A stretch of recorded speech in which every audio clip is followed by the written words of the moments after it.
मग माझ्या हा डोक्यातच चालला की अरे यार, म्हणलं हा ज्याला आपण नवरा म्हणतोय तो पण आपला नाही, त्या बाईचाच आहे. ज्याला आपण पैदा केले तो पण मुलगा तिच्याच मागे लागायला लागलाय, तिच्याच नादी लागायला लागलाय. म्हटलं काही खरं नाही, ह्या लोकांचं काहीतरी वेगळंच दिसते. म्हणून मी माझ्या मुलाला तिच्यापासून लांब ठेवायला लागले. तिच्यापासून लांब ठेवायला लागले तर हे त्याला काळ्या लावून द्यायची. माझ्याकडे येऊ देत नाही, मला असं करते, माझ्याकडे बोलू देत नाही, माझ्याजवळ त्याला झोपू देत नाही, स्वतःकडेच घेऊन जाते, असं तसं ती सांगायची. मग हा मला मारायचा, भांडायचा, ह्याचं हे चालूच राहायचं. ह्याला दुसरा धंदाच नसायचा. पागल गंद्या नालीचा किडा, ह्याला दुसरा धंदाच नसायचा. उठायचं की मारायचं, उठायचं की मारायचं, हेच चालायचं ह्याचं. मग माझी लेकरं साईडनं रडायचे हा मला मारत असताना, आणि हा मला मारायचा. आणि नंतर नंतर तर लोक वैतागून गेले, शेजारचे सोडवायला पण येईना. म्हणे ह्याचं रोजच चालू आहे म्हणे, एकदाच त्या पोरीला मारून टाक म्हणजे रिकामा होशील, आमच्या डोक्याला ताण आहे म्हणायची. रोज शेजारी वरडावरडीन मारामारीन हीच चालू राहते. आजूबाजूची लोक वैतागली. साहेब लोक होते ती पण त्याला बोलवून घ्यायचे, त्याला सांगायचे उद्या जर क्वार्टरला राहतोय तो, उद्या जर कमी जास्त झालं तर तू जिम्मेदार म्हणून त्याच्याकडनं लिहून घ्यायची. तरी पण हा माणूस सुधारायचा नाही. पोलीस स्टेशनला गेली, एकदा पोलीस स्टेशनला गेली, कंप्लेंट दिली. त्या लोकांनी, पोलीस लोकांनी, मी सांगते तिथं माझी ओळख नसायची, काही नसायची, कुणाला मी ओळखत नव्हते, काही नव्हते. त्याच्यामुळं ते लोक माझी गेले त्यावेळेला तक्रार लिहून घ्यायची. सगळं तोंड सुजलेलं असायचं, मारलेलं असायचं, तोंडावर पण मारायचा तो माझ्या. तक्रार लिहून घ्यायचे आणि हे ना त्याला माफी मागायची. का तर ती जर गुन्हा नोंद झाला तर ह्याची नोकरी जाऊ शकते, बरोबर का. म्हणून त्या लोकांची माफी मागायचा. मग ती लोक ह्याच्याकडनं पैसे घ्यायचे, पैसे खायचे, आणि ते लोक तिथंच गप्प बसायचे. मी म्हणायचे मी केस केली, काहीच कसं काही झालं नाही, असा विचार करायचे. मला कुठं माहिती की हा पैसे देतो त्यांना. आणि असा प्रकार होत राहिला. केस कंप्लेंट द्यायची, काहीच उपयोग व्हायचा नाही. एनसी नोंदवायची पण काहीच उपयोग व्हायचा नाही. हा तसा करायचा. 4 वेळा मी एनसी नोंदवलेल्या आज बी माझ्याकडे आहेत, बरं का, 4 वेळा. मग ते मारझाड व्हायचा प्रकार काही थांबायचाच नाही. एक दिवस तर तिच्या भावाचं वास्तुशांती होती, त्या दिवशी त्यानं मला तिथं का जात नाही स्वयंपाक बनवायला म्हणून मारहाण केली. एवढी मारहाण केली की ही इथं असं मला त्यानं उलताना फेकून मारलं होतं, तर ती अशी निशाण गेला, म्हणजे रक्त निघालं, चिर गेली. तसं तोंड घेऊन त्यानं मला तिथं पाठवलं, बरं का. मारझोड करून का होईना पण तिथं मला त्यानं जायलाच मजबूर केलं, जाच म्हणून. मग मी गेली. तिथं गेल्याच्या नंतर त्या लोकांनी माझं तोंड बघितलं की ओळखलं हिला मारले म्हणून. मग मी तरी पण तिथे गेली, त्यांची पूजा वगैरे केली, बरं का. तशाच अवस्थेत मार खाऊन कोणती निर्लज्ज बाई असं गेली. त्या पाहुण्यारावळ्यांनी सगळं तोंड बघितलं. नंतर मी पोलीस स्टेशनला गेली. त्यांच्या इथून ते झाले की पोलीस स्टेशनला गेली. तिथं जाऊन मी आहे तशी तक्रार दिली. त्यांनी सगळे फोटो म्हणजे नाही का बघितलं वगैरे, आणि त्यांनी तक्रार घेतली. तक्रार घेतल्याच्या नंतर दुसऱ्याच दिवशी पोलीस लोक घरी आले की त्यांना नाही घरचंच आहे, काय होते त्याला, घरात होतच असते थोडंफार, आणि ती चुकून लागलं माझ्याकडनं म्हणला. आणि मग त्या लोकांनी परत काय केलं, बाहेर चला म्हणून बाहेर गेले, आणि काय केलं, पैसे ह्यानं दिले, आणि ती तिथल्या तिथं मिटलं. मग आता तुम्ही सांगा, किती केस करायच्या, किती वेळा तक्रार द्यायची, काय काय करायचं होतं. मग ही असा प्रकार चलतच राहायचा. हा काय घाबरायचा नाही, पैसे देऊन मिटवायचा. तो प्रकार झाला. तर ह्यांचा प्लॅनिंग काय होता मला तुम्हाला सांगायचंय. ह्यांचा प्लॅनिंग होता की माझा मुलगा त्यांनी घ्यायचा, आणि मला ह्यांनी मारझोड करून इतकं पागल करून सोडायचं, आणि नाहीतर हिला जायला हाकलून द्यायची, मजबुरी करायची, हिनं घर सोडून जावं अशी मजबूर करायचं. मी गेली बी असते, पण मला कळत नव्हतं ना कुठं जाऊ आणि काय करू, कसं जगायचंय, काहीच माहिती नव्हतं, कुठं जायचं होतं. घरचे तर लोक वाऱ्यावर सोडून दिली. 2 दिवस गेले तरी हाकलून द्यायचे घरचे लोक, तर कुठं जायचं. मग हे असा प्रकार व्हायचा. मग नंतर ह्यांचा असा प्लॅन होता की हिला हाकलून द्यायची, मुलगा ठेवून घेऊन. ह्यांनी 2दा मुलं पण ठेवून घेतली आणि मला हाकलून पण दिलं होतं. पण मी गेली तर ह्याच्या भावाकडे गेली, कारण मला दुसरीकडे जायला जागाच नव्हती. ह्याच्या भावाकडे गेली, तिथं राहिली. मग त्यांना बी लगेच ह्याला फोन करून सांगितलं माझ्याकडे वहिनी आली म्हणून, बरं का, आली म्हणून. मग तो तिथं आला मला घ्यायला. मला वाटलं की तू मरती काय की, कुठंतरी जाती काय की, आणि तू तर इथंच आली. आता माझ्याकडे पर्याय नव्हता, कुठं जाणार होती. मग मी तिथं गेल्याच्या नंतर मी तिथं 3 दिवस होते ना, 3 दिवस एकाच कपड्यावरती होते. मला ह्या लोकांनी कपडे सुद्धा घेतले नाही, कपडे सुद्धा. माझ्या धीराने म्हणला नाही की चला वहिनी मी तुम्हाला एखादा ड्रेस घेतो, तुम्ही एकाच कपड्यावरती आहेत. 3 दिवस झालं. 3 दिवस मी एकच कपडा आंघोळ करून घातला. वास येत होता माझा स्वतःचा. आणि दुसरा मुद्दा, ह्याच्या मुलांना माझा नवरा नाहीच थेरडा, ह्याच्या 3 मुलांना वर्षाचे कपडे, शाळेचे पुस्तक, दप्तर, प्रत्येक सणाला कपडे, पाडवा, दीपावळी, याच्या बायकोला साडी, याच्या बायकोला कपडे घ्यायचा, आणि त्याची बायको भांडण करून 3 दिवस तुझ्या दारात होती, त्याने एक साडी नाही घेतली किंवा एक ड्रेस नाही घेतला. विचार करा. हे मूर्ख लोक असले आहेत, ही स्वार्थी, बरं का. आणि मग त्याच्यानंतर तो तिथे घ्यायला आला. 3ऱ्या दिवशी घ्यायला आल्याच्या नंतर परत मला मजबुरीनं मुलांसाठी यावंच लागलं, मनच लागणार, रडायला यायला लागलं. मग मी ह्याच्यासोबत आली. मला नंतर डोक्यात आलं, हिची जी बहीण आहे ना, सौतीची बहीण आहे, तिच्या इथं मी गेली, बरं का. तिच्या इथं गेल्याच्या नंतर तिचा नवरा मेला आणि आम्ही 10वीला गेलेलो होतो.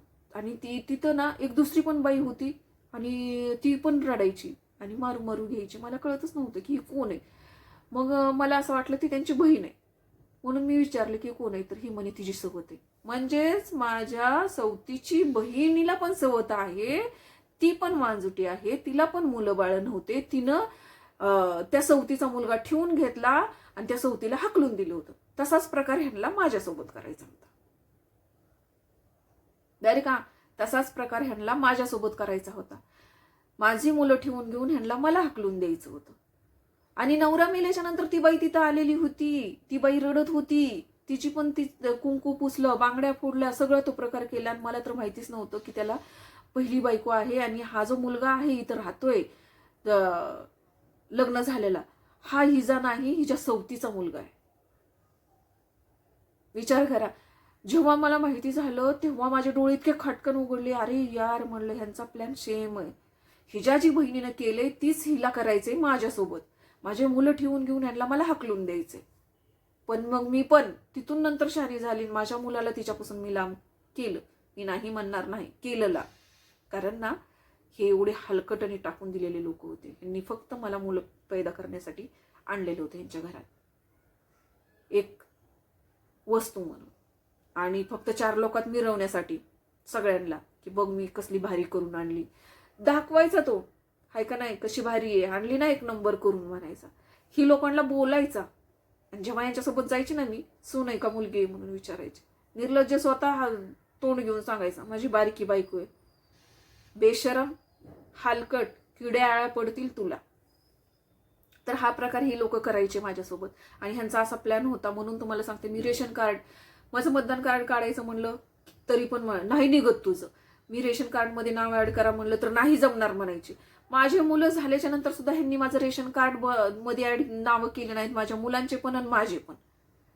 मग नंतर मला शेजारची मावशी म्हणल्या की बाळा तू काहीच नाही केलेलं, तुझं मतदान कार्ड नाही, तुझं काहीच नाही, तू रेशन कार्डमध्ये पण नाव नाही का, मन की त्याला रेशन कार्डमध्ये नाव टाक म्हणून. त्यांनी मला सांगितल्याच्या नंतर मी ह्याच्या मागे लागले. ह्यानं मला फिरवलं.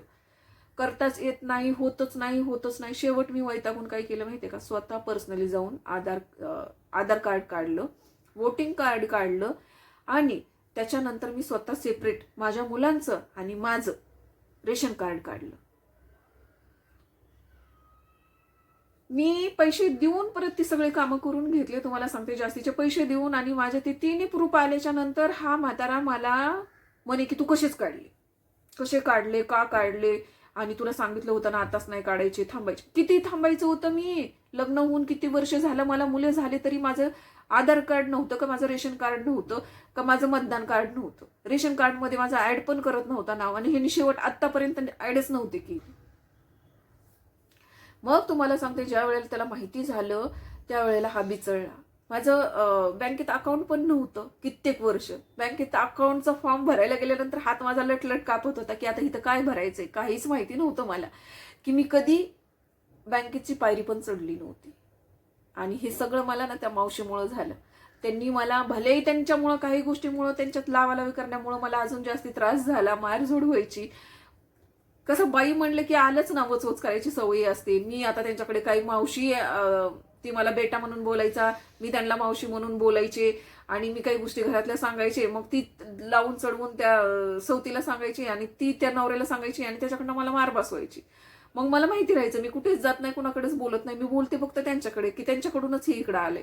परंतु त्यांच्यापासून मला त्रास जेवढा झाला ना, भली शेवटच्या टायमिंगला ती बाई काही का असना पण तिने शेवटच्या टायमिंगला कबूल केले की तुझ्यासारखी या जगामध्ये मी आतापर्यंत कुणीच बघितली नाही. खरंच तुला मानावं लागेल. मी तुला सगळ्यापासून वेगळं ठेवलं.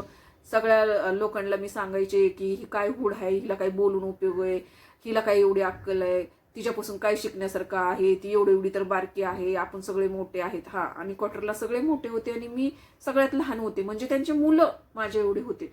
आणि मग ही कशा म्हणायच्या माहितीये का, कुणी माझ्याशी लेडीज बोलायला लागली, आई त्याच्यासोबत काय बोलायचे आणि त्याच्यापासून काय शिकण्यासारखं आहे, ती आपल्या लेकरासारखं तर आहे, म्हणून माझ्याजवळ बाया येऊ द्यायच्या नाही, कुणाला माझ्याजवळ बोलू द्यायचं नाही, कुणाला माझ्याजवळ बसू द्यायचं नाही, असं करायची. पण तिनं काही गोष्टी माझ्यासाठी चांगल्या केल्यात, मग मी ती विसरून गेले. त्यांनी माझ्यासोबत वाईट केलं ना, त्या गोष्टी मी विसरून गेले की त्यांच्या चांगल्या गोष्टी काही माझ्यासाठी आहेत. आणि मी हीच अशीच आहे.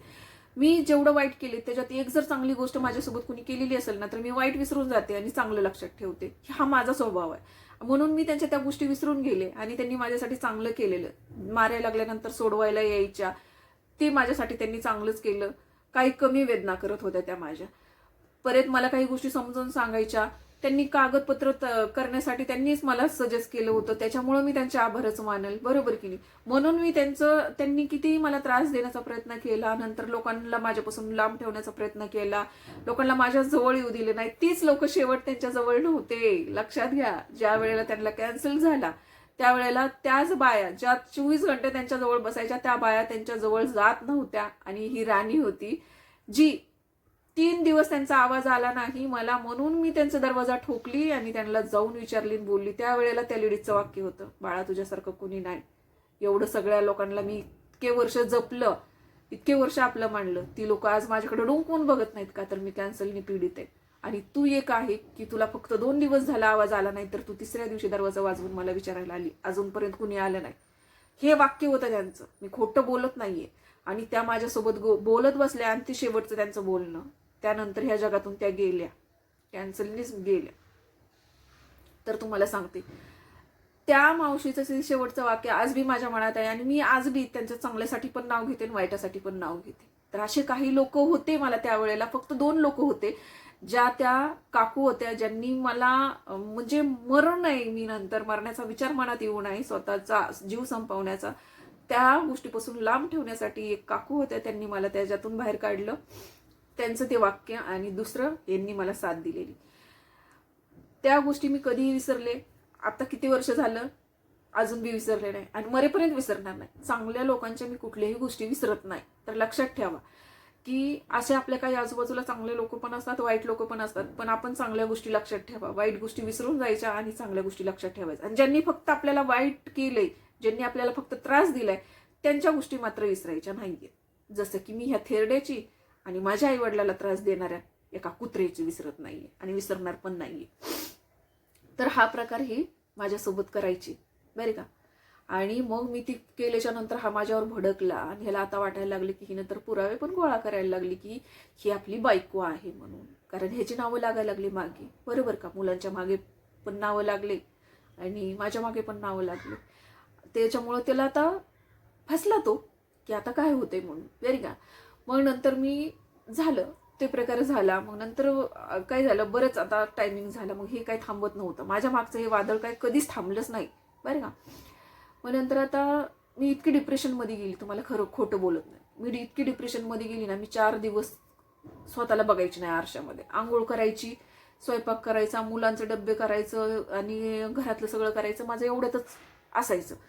मी ना बघायचीच नाही स्वतःला. का तर मी चांगली राहिली की हा काय म्हणायचा माहितीये का मला, चल, बरे का.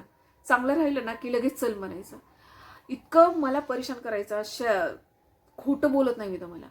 आणि मी ड्रेस वगैरे घातले, मी तयार झाली, मी आवरलं की हा मला कुठे जरी चाललेले असले ना, तर पहिलं चल बेडमध्ये, पहिलं बेडमध्ये चल, असा प्रकार करायचा हा माझ्यासोबत. म्हणून ना मी स्वतःला ह्या माणसापासून लांब राहायचंय ना, तर मी स्वतःला घाण ठेवायला सुरुवात केली. फक्त आंघोळ करायची, केस विंचरायचे नाही, काहीच करायचं नाही.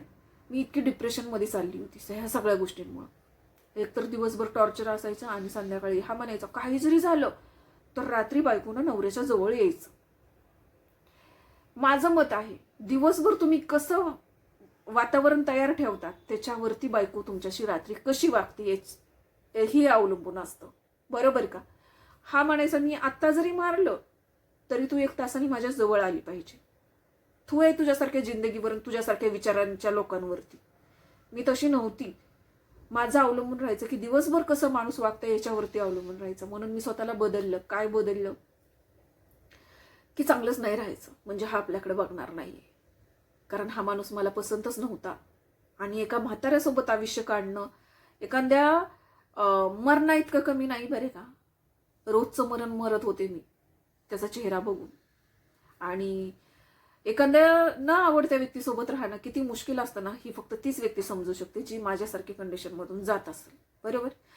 तू चांगले कपडे घातले, बाहेर चालली की नाही ड्रेस नाही घालायचा, बाहेर जाताना साडीच घालायची बरं का. मी सोबत असले तरच तू ड्रेस घालायचा. म्हणजे तू सोबत असल्यावर लोक मला बघत नाहीत. तू सोबत नसल्यावरच फक्त लोक मला बघतात का? नाही ना. लोक तर कधी पण बघत होते. आणि लोक मला म्हणत पण होते डायरेक्टली, काय बघून ह्याला केले तू? तुला कितीतरी चांगला 1000 पटीनं मुलगा भेटला असता. तुझ्या घरच्यांनी का तुझं वाटोळं केलं? डायरेक्ट माझ्या तोंडावर बोलायची.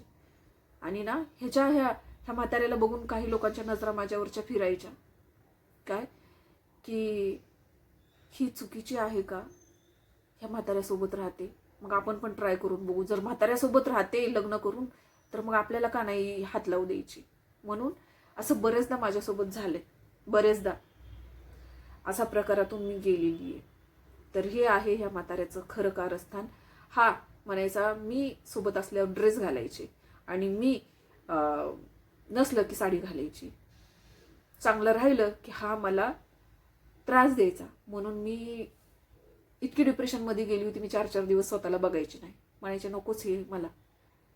मग नंतर दोघांमध्ये वाद वाद वाद वाद भरपूर वाद झाले. नंतर मी महिला मंडळच्या दरवाजा ठोकवला. महिला मंडळ मध्ये गेले आणि पुढे जे काही झालं, व्हिडिओ हा पण मोठा होत आहे, सॉरी. तर चला भेटूया पुढच्या ब्लॉगमध्ये. तोपर्यंत मस्त खा, स्वस्त राहा आणि आपापली काळजी घ्या. तोपर्यंत बाय.